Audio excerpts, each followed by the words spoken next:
apologize, regret to announce that we were to have a discussion right here on the Insight in regards to the state of the nation, but because of some few technicalities, we won't be able to have that particular conversation, so we do apologize for that. Right now, the Insight starts now, and governors have escalated their standoff with the Senate, alleging an elaborate extortion scheme within the Senate's County Public Accounts and Investments Committee, CPAIC, that they say is undermining accountability and devolution. Speaking at the close of a two-day Council of Governors retreat in Kilifi, the county bosses claimed that governors summoned to appear before the committee are routinely directed to first report to the office of the CPAIC chairperson, Homa Bay Senator, that is Moses Kajwang, where bribes are allegedly demanded before hearings can proceed. We've been accused of suspending the Constitution. No, we're not suspending our Constitution. Yes, we respect Senate's role in oversight. All we're saying is it must be exercised responsibly. And it doesn't help to call out only the chair of council or whatever. Last night I received all manner of calls and threats. You know, I'm a pastoralist. Where I come from, we die of all manner of things, even including stray bullets. So it doesn't help to threaten me with jail and stuff like that. No. We have raised issues. We want the issues addressed. We have raised serious issues as a body that is constituted in law. A senator even said the Council of Governors is illegal. That senator has not read the Intergovernmental Relations Act and our intergovernmental laws on our intergovernmental relations architecture. The Senate, the summit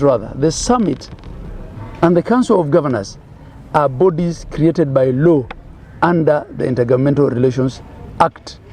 They exist by virtue of law. We narrowed down our issues to one committee and certain members of that committee. Senate's own standing orders require that if certain people are mentioned, they step aside from that committee. We were decent enough not to mention names, and that's why today I have written to the Speaker of Senate as the head of Senate and also as chair of Senate's Powers and Privilege Committee, seeking an audience with the leadership of Senate. We are not running away from our fiduciary responsibility. We want to be accountable. But the issues we raised yesterday must be addressed by the leadership because it's about extortion, intimidation, and political witch hunt. Some of those senators, I know they're aspiring to be governors, so they want to fundraise for their war chest. But for us, we are very clear, we have evidence, and we'll be ready to table before the leadership of the Senate so that we have proper oversight, which is done with integrity and decorum. Mgalo muue, lakini yake ya kufanya nini? Umpe. Mahali tumefanya, tunafanya. Lakini kuna watu wazuri katika seneti hili. Kuna maseneta ambao wako na nidhamu. Yeah. Wengine wanaokota ni pesa wanataka wakufanyia kampeni ya ugavana. Kwa hivyo tunataka tuelezane uzuri tu kwamba sisi hatuogopi mtu yoyote. Hii ni nchi ni yetu. Upuuzi ndio tutakataa wakati wowote, na tuko tayari. Mimi nitakuwa katika hiyo seneti, wakati nitaitwa nitakwenda kule, na niko tayari kumwambia mtu moja kwa moja, wewe umechukua pesa na uache upuuzi wako, niulize maswali ambayo yale yanahusika moja kwa moja.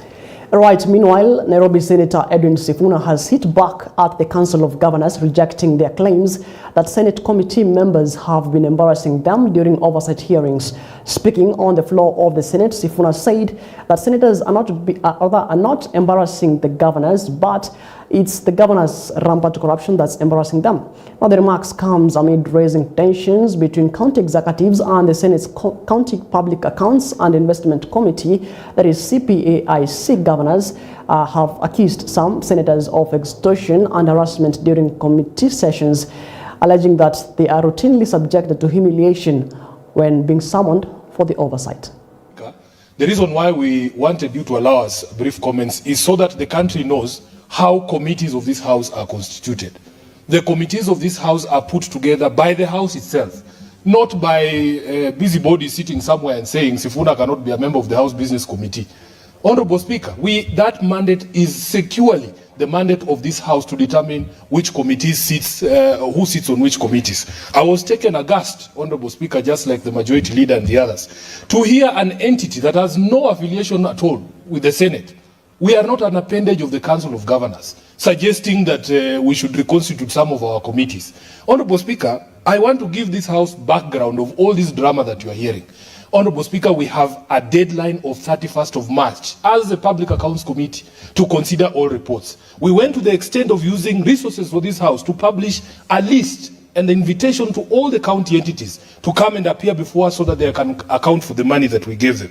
Honorable Speaker, when people come before that committee, they are expected to be asked questions and they have to have the right answers. Would you believe it, Honorable Speaker? A county entity comes to the Senate Public Accounts Committee and tells us that the money we have given them for building industrial parks, somebody took 10 million from that kitty and went and held a border event. Then they say we are embarrassing them. Honorable Speaker, Bungoma County came to the Senate Public Accounts Committee and told us that there was somebody who took 4 million shillings to finance our Christmas tree lighting. Speaker, and we are expected to just paper over such issues. Another one came and told us they spent 5 million shillings in Vihiga County for house warming after for the Speaker's house. And then they come and complain and say that we are embarrassing them, that we are harassing them. Honorable Speaker, we have had governors who have appeared before our committees and they have shown up with respect. Nyandarua governor came to the committee the other day and he said he had an engagement at 12. We released him early. We did so. Honorable Speaker, the governor of Narok was before us today. He has come with very meticulous paperwork. You can follow annexures. He tells you this is where that annexure is. These are the photos. Some people come to that committee, they don't even know their own documents. They run away from their documents. The governor of Tarakaniti brought documents to us, and when he was asked to read those documents, he said he had left his glasses at home and he could not read the documents because he was embarrassed. His own documents are embarrassing. All of us who are elected to this House have a responsibility to defend devolution in the counties. We all took the same oath. Even if you pick another set of senators, there is no senator here who will ignore you spending 4 million shillings on Christmas trees. It is not possible. All right, now moving on to a sad story. Police in Nyeri County clashed with angry residents of Kianjogu, Mathira on Tuesday morning following the brutal killing of 9-year-old Chantel Waruguru.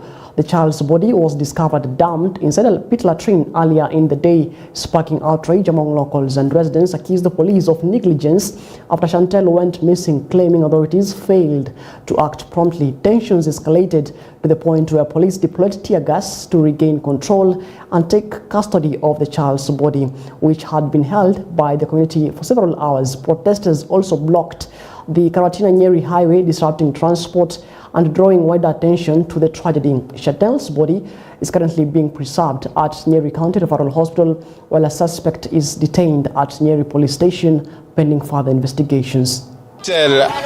Tumempata siku ya leo kwa choo tukitafuta in the compound, tukampata in the pit latrine where she had been stabbed, and upon recovering the body we found she had been cut into 2 pieces, brutally murdered. Tunashindwa, kwani watoto tutapeleka wapi? Sasa hii ni Chantel, tulikuwa na mwingine. Sasa tunashindwa, kwani nyinyi wanaume tutapeleka wasichana wapi? Hatutazaa wasichana. Tukizaa wasichana tunakuwa na dudu. Ni askari wanatufuruga, wametupiga na tia. Tunataka huyo kijana mwenye alifanya hiyo mambo tumuone, tupate haki ya mtoto. Hii ni mbaya sana hizi. Yaani imefika mahali mpaka tia gazi watu wanarushiwa, mpaka hii risasi. Like bullet. Nataka kuuliza hii serikali, mnataka kuua watoto wetu mpaka lini? We need justice. We need what? We need what? Right, it's quite an unfortunate scenes right there. Moving on. A new report by the Institute of Economic Affairs has revealed a massive funding shortfall within Kenya's Social Health Authority, that is SHA, dealing a major blow to the government's pushing for universal health coverage.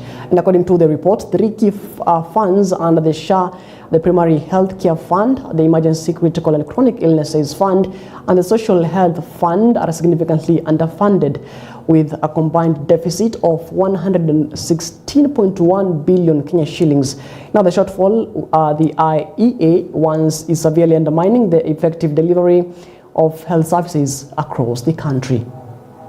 Our system is still evolving and maturing, hence gaps in its effectiveness. That's number one.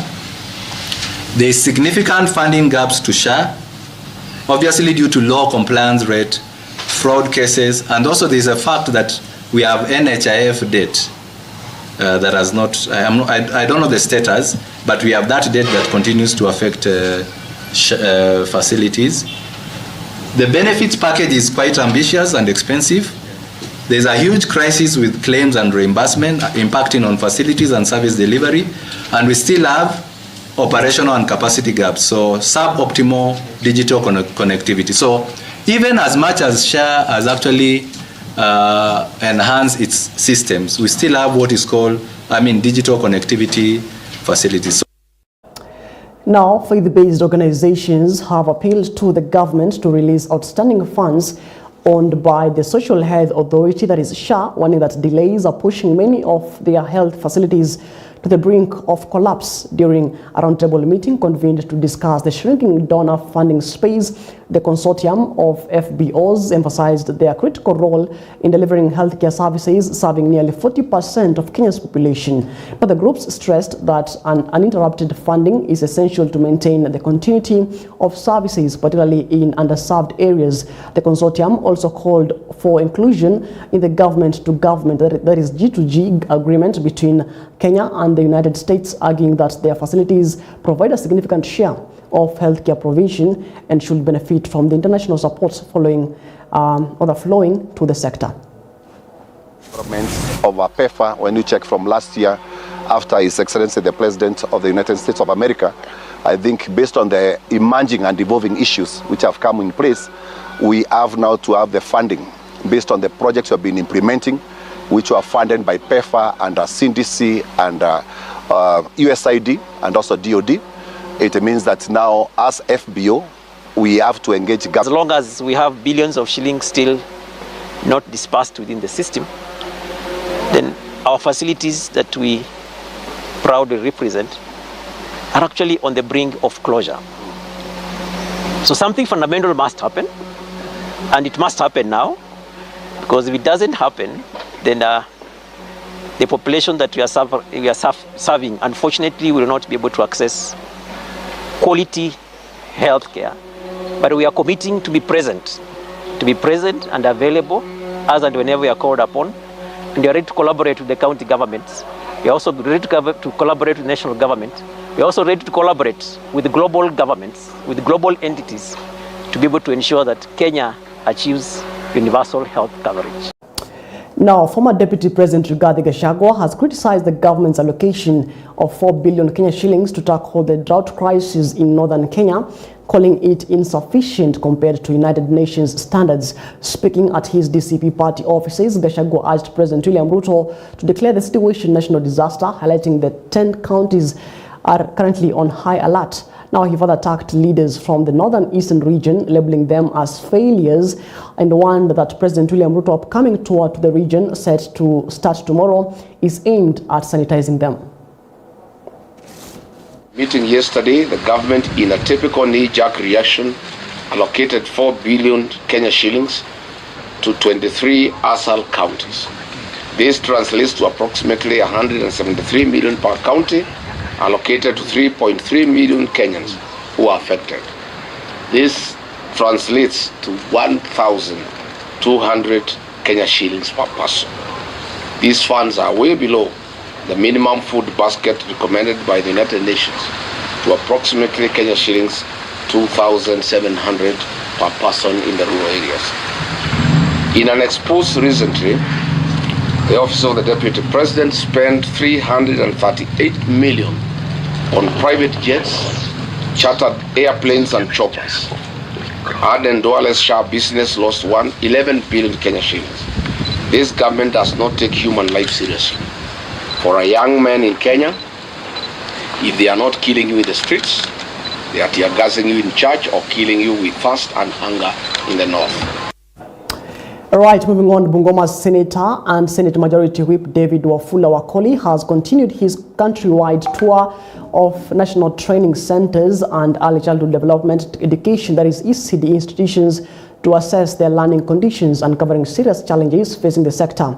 On Tuesday, Senator Wakoli visited Matulo Vocational Training Center, which currently operates from a rented church hall at the Bukunja Salvation Army in Sitiko Ward, Webuye West constituency. Now, the visit revealed that the institution neither owns land nor permanent building, forcing teachers to rent church facilities to keep classes running. Teachers told the senator that the school has gone for more than 11 months without paying rent due to delayed disbursement of funds from the Bungoma County government, placing the future of the institution at risk. Things are going to change greatly, and our school will grow. And I want to request that you keep coming. Na hiyo kelele zako usisime. Nimekusikia. Asante. Thank you very much, Mr. Senator. Hii kanisa iko kwa shamba yenye nakaa. Yes. Mimi ndio naona shida yao wanafunzi. Machi ni shida. Mimi mwenyewe kama niko na machi huko kwangu, wanakuja kuchota huko. Wanatumia. Kupika tena ni shida. Estahili wanafunzi wanasoma na huko wanachipikia. Hasa vile umekuja wanafunzi hapa Mila Vocational Training Center. Lengo langu kuja hapa, nilikuja kusoma kama mwanafunzi wa hair tracing. Kufika hapa ndani nakuta kuna mwalimu wa hair tracing na nilikuwa na ile roho ya kusoma ikapiti nimechange course. Nilikuja hapa kusoma kama carpentry. Tumefika hapa tuko na changamoto nyingi. Hatuna material, hatuna tools. Ilifaa niende nifanye mtihani last year but saa tuko na ile tools kujifunza kutengeneza vitu, sasa ikabidi nikapostpone nikasongesha. Vile mwalimu mkuu amesema zile fedha zilikuja juu zinatosha tu kulipa walimu mishahara wale ambao hawakuwa wamelipwa. Na pia nitaendelea kusukuma serikali ya county kwa sababu kazi ambayo ninafanya ni kazi ambayo pia senator nani MCA anapaswa kufanya. Oversight, representation and legislation. Kama oversight ni mimi kwa hivi kwa ground.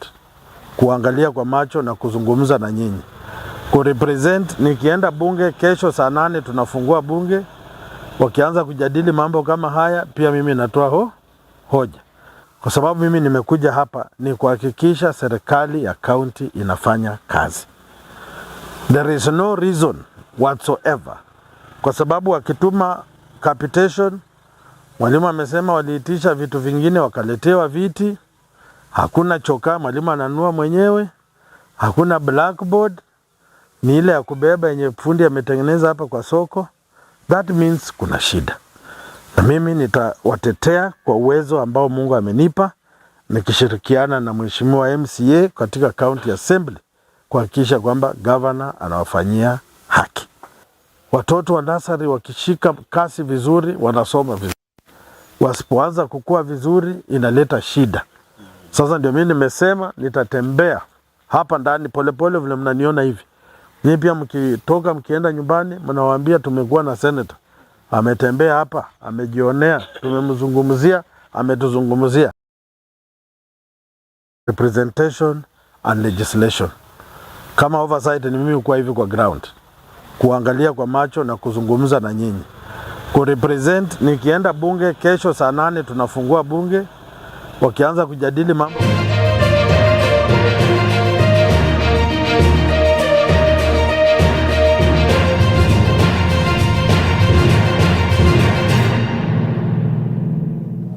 Right now, let's get sporty, and KCB Bank Kenya has committed 227 million Kenya shillings to the 2026 World Rally Championship, that is WRC Safari Rally Kenya, extending its sponsorship to the iconic event for the 6th consecutive year since the rally returned to the country in 2021. Out of the package, 100 million Kenya shillings will go directly to Safari Rally Kenya, while 28.5 million Kenya shillings will support 5 KCB-sponsored drivers: Karan Patel, Nikhil Sachania, and Tishane Gatimu, Rwanda's Queen Kalimpinya, and Uganda's Oscar Ntambi. Now, the remaining funds will be used for marketing and fan engagement activities. The latest investment brings KCB total contribution to the Safari Rally to 980 million Kenya shillings, over the past 6 years, underlining the bank's growing role in positioning Kenya as a global motorsports destination. Presenting the sponsorship check to Sports Principal Secretary Elijah Mwangi on Tuesday, KCB Group Chief Executive Officer Paul Roscoe said the support was aimed at driving sustainable impact, nurturing local talent, and stimulating economic activity across tourism, trade, and enterprise.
All right, moving on, Kenya's #1 professional marksman, Master Ibrahim Ndungu, has been appointed to the Firearms Licensing and Control Board, making a significant addition to the country's gun regulation and oversight body.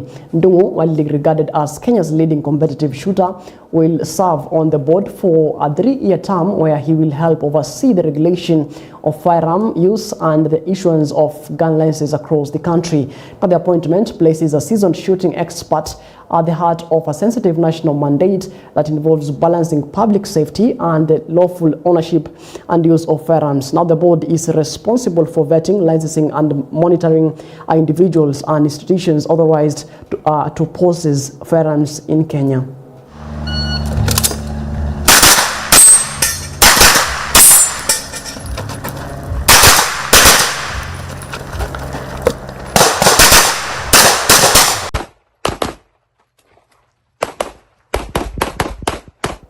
Now, 2021 NCBA Golf Series Grand Finale champion Tobias Meso has booked his place in this year's season-ending showdown after a commanding performance at the Kericho Golf Club mini qualifier held over the weekend. Now, Meso returned an impressive 65 net to win the men's division 2 title, securing automatic qualification for the 2026 NCBA Golf Series Grand Finale. Now, the victory marks another strong chapter in his successful relationship with the series, having also won the Kericho Club qualifier in November 2021 before going on a lift with overall Grand Finale title at Current Country Club a month later. Well, with the Kericho leg now complete, focus shifts to the third stop of the tour at Muthaiga Golf Club scheduled for this Saturday, February 14th, as more golfers battle for coveted slots in the prestigious NCBA Golf Series Grand Finale.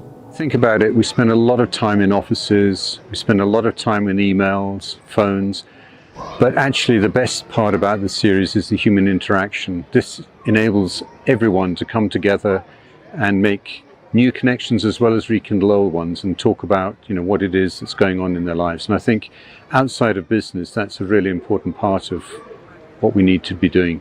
The ambition is very much to deepen our relationship with clients, is to grow much faster than we have in history. And therefore, in order to do that, you have to have platforms like this that enable you to engage with our customers.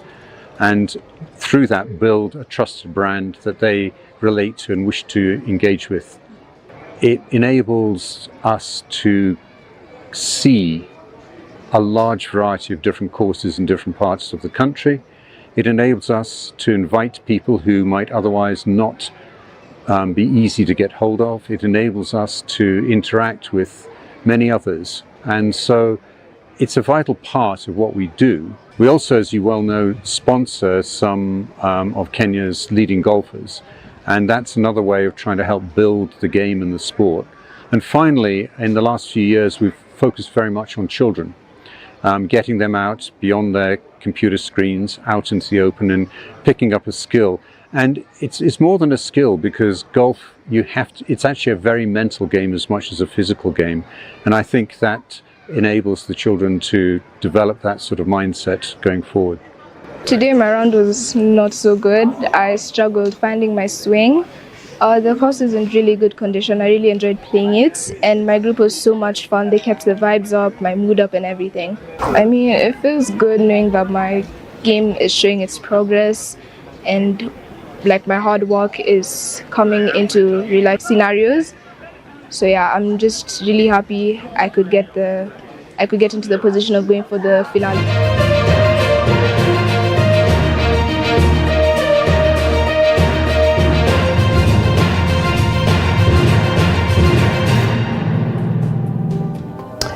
All right, it is exactly 26 minutes past the top of the hour. Up to speed, those making headlines from across 47 counties, of course, in the world of sports. And once again, I do apologize for, we were to have a conversation right here on The Insight in regards to the state of the nation. I was to be joined by Jay Habuba, who's an activist, and as well as Samuel Ogutu, who is an aspiring senator in Siaya County, but because of, some issues here and there, won't be able to have that particular conversation this particular night. I do apologize for that. All right, thank you so much for keeping us company until this particular minute. My name is Macharia.